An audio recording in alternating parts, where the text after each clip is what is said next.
Hello everyone, welcome to today's build. Today I'm making an abandoned water park. If I saw this thing in the middle of the forest, I don't think my first instinct would be to go down the slide, but the little person that we're building today is adventurous, so that's what she's gonna do. I'm starting out with this pink insulation foam that I generally despise because I don't like the texture or the color while I'm working with it. But what it has got going for it is that it's great for building rock formations. I'm using super glue to glue it together. Generally, you don't want to use regular super glue on this kind of foam because it has a tendency to melt it, but I decided that I'd cross that bridge if I came to it, and surprisingly, I never did came to it, so it all worked out all right. I don't really have a plan for how I'm going to be carving out all of these different rock forms. I'm generally just letting the vibe course through me and going with the flow, and seeing where that road may take us, and so on. I decided it didn't look rocky enough, so I started carving like crazy, and it got a little messy, so let's clean all of this up. Okay, that's better. Now I'm cutting a little lip around the edge of the lake where all of the tubes are going to empty out their water. Here I discovered that ripping and tearing the foam added to the rocky illusion. Once I had the rocky ledge for the bottom and the backdrop, I superglued those onto a piece of foam board that had a paper backing. Since I was doing all of this carving and gluing without any plan, I started to get the feeling that this was a little too big, so I decided I was going to have to do some cosmetic surgery and cut this thing down a little bit. For situations like these, please always remember to cut away from yourself. Safety first. He's back again. It's everybody's favorite cat, Allball, who frequently makes an appearance in these videos. In today's episode, he's attempting to keep me from making tiny trees by messing with the wire. I'm taking this wire and putting it into my drill, as you guys have seen me do in countless other videos. And then I'm using some rope that I've cut up into small pieces and straightened, and I'm twirling that in between the wires. And then you get this pipe cleaner thing that I turn into trees. If you'd like to see a more detailed explanation of how I make these trees, I've got one in this video right here, and in pretty much every video in my 6 Pine series. Maybe I'll do a live stream or something, but I need to have an entire day where I just make only trees, and I get like a bucket of trees, and I never have to make them again because this is too many dang trees. I'm tired of making trees. So now that we've got all of our trees, we need to paint them. I have a brilliant method for painting these that I use by shaking them around in a glass jar. Unfortunately, I tried to use that same jar to load up some laundry detergent, and I shattered it on the ground outside and it's gone. So I'm using a cup and I'm just swirling around the trees inside the cup. There's some perils involved in using an open top to do this, but don't worry, this is nothing I'm not used to with having 2 cats. Honestly, this is kind of a daily occurrence. So now that I have mixed up and coated my trees, I'm gonna spread them out onto this paper and I'm gonna let them dry.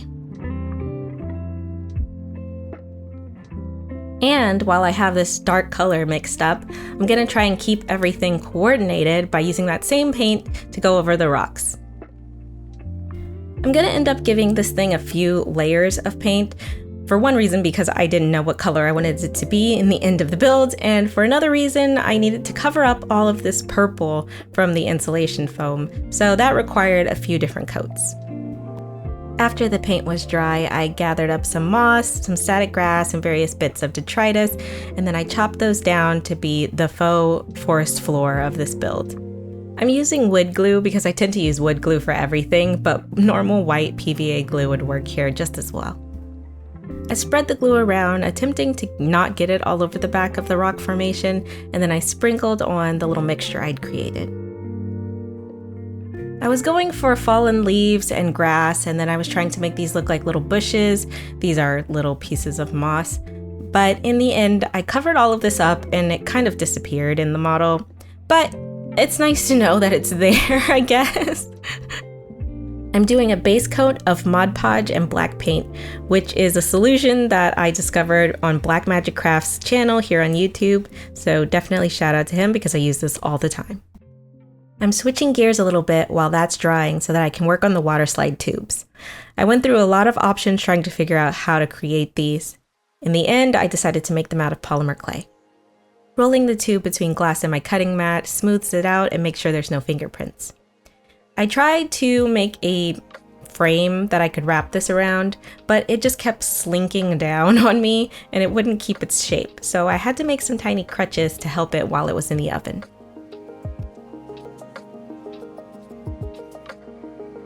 I made a few more tubes in various spiraling shapes, and then I popped those onto a tray and put it into the oven. And then I took it out of the oven, and here's what it was looking like.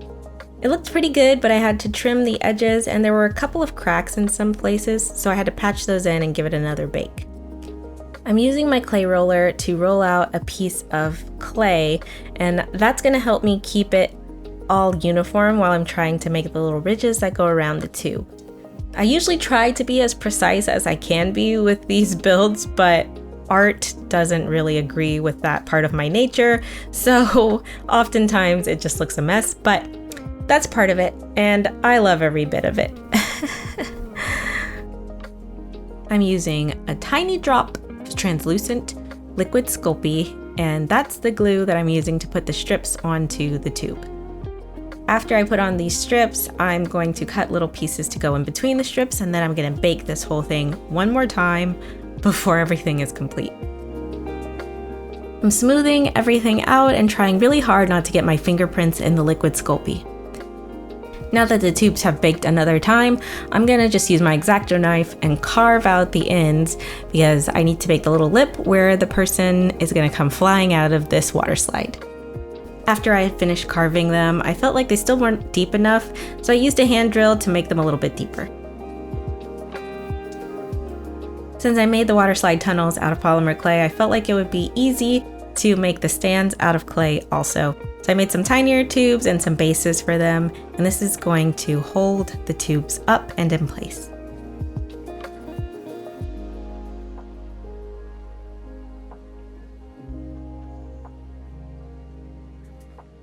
I was really excited to start painting these tunnels because I felt like I did a good job smoothing them and keeping fingerprints off them, and I'm really a sucker for simple things like that.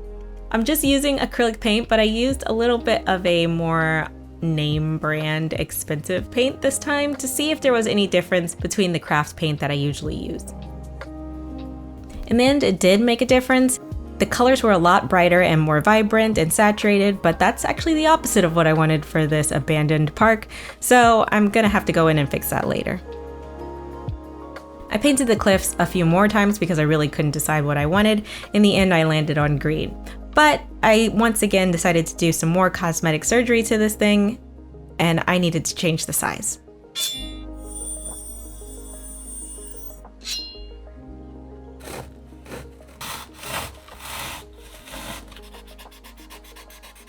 I felt like the proportion was all wrong. The thing was too big, so I decided to chop it down into this small little cute square and go over it again with another layer of green paint.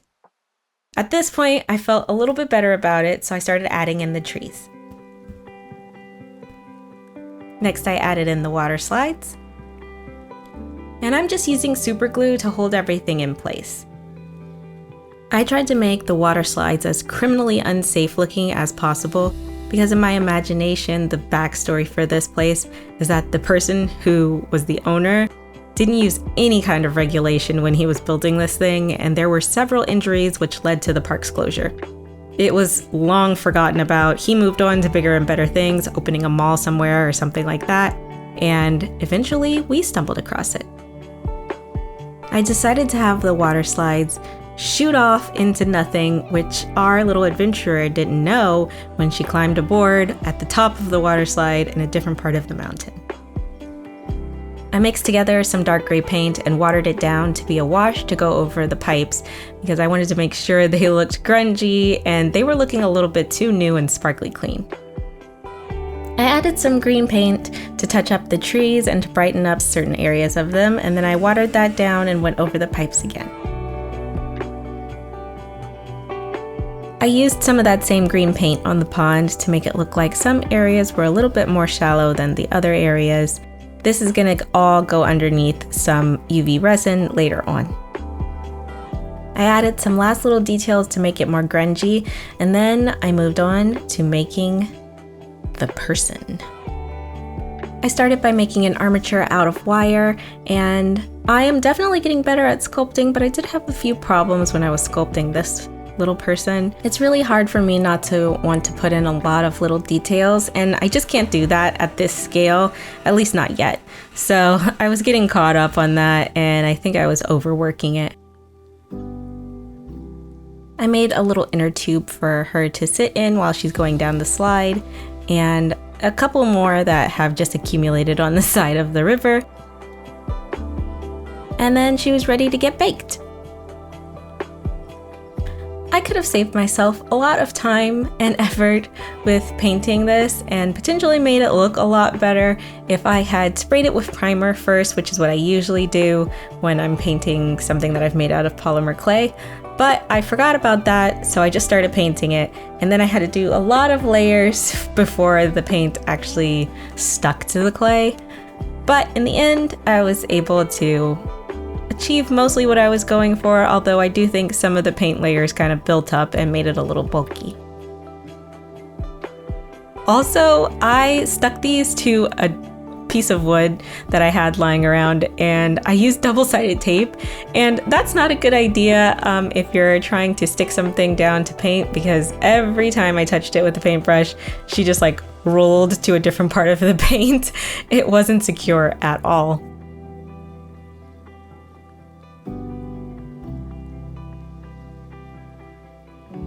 I had an idea that I could use my 3D pen to create an armature for the water pouring out of the Waterslide.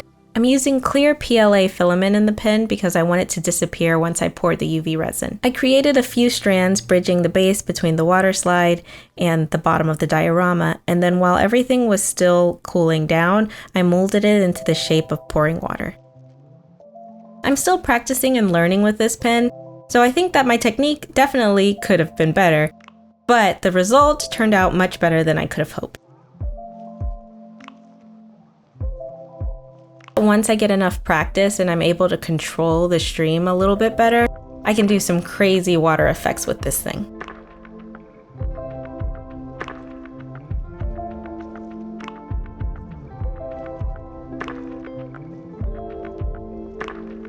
I got rid of all of the loose strands, and I touched up some of the areas to make them thicker and a little more durable.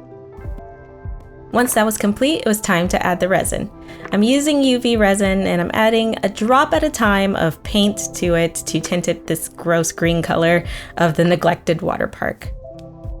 I used a UV light, and I turned it on while I was pouring the resin so that I could somewhat control how much resin was drying in which area. Now that the resin has cured a little bit, I'm going to add in the adventurer and the inner tube. I'm using a drop of UV resin as glue to hold the inner tube in place, flying off the edge, and then I'm doing the same thing for the figure. Before the resin could harden, this figure kept falling and sliding down the water, so I decided that I was just gonna add her hanging off the edge of this inner tube since she wanted to be flying away so bad.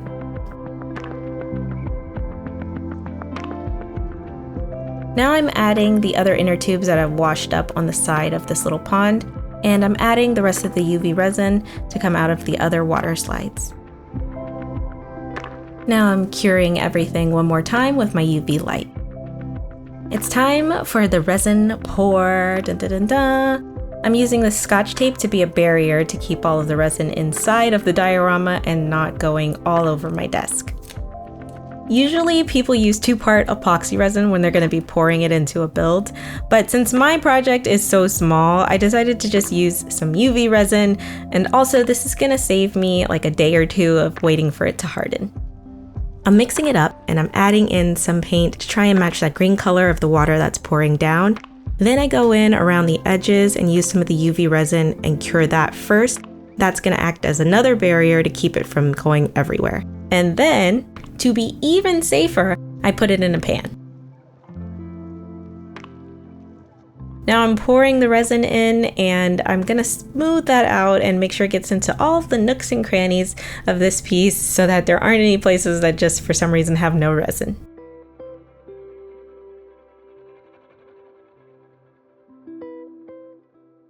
Now this build is going out into the sun. I left it out there for a few hours, and even though it was overcast, the sun did a really great job of hardening all of this resin up. And I realized once I started peeling off the tape that some of the drips that had come down the side hardened, so I needed to cut those off. I made sure to only include scenes here of me cutting away from myself, because that's what you should do when you're cutting things. I went in with the 3D pen and added the water splashes to the top of the pond. The 3D pen worked great for adding all of these splashes, and I was even able to make some ripples across the top of the water.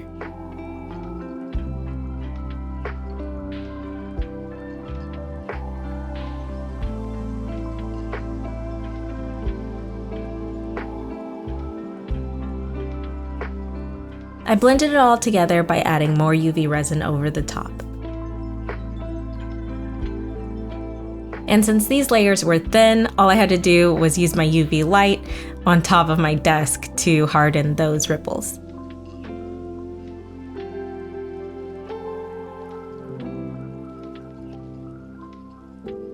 The last detail step was to add in some white foam on top of the splashes that were around the bottom of this pouring spout of water.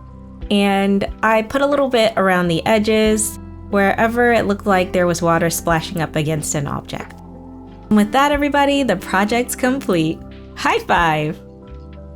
This video was made possible by my patrons. Special huge thank you to Fred, Lori, Nicole K, Awkward Burb, Jordan, K&Z, Ryan, AJM, Beverly LH, Cheryl F, Cheryl R, Krista MO, Fatal Gift, Gabriel K, Grouchy Old Man, Isaac W, Julia S, Kip K, Lizzie B, Naomi M, Pat M, Sheila McC, and Suki T.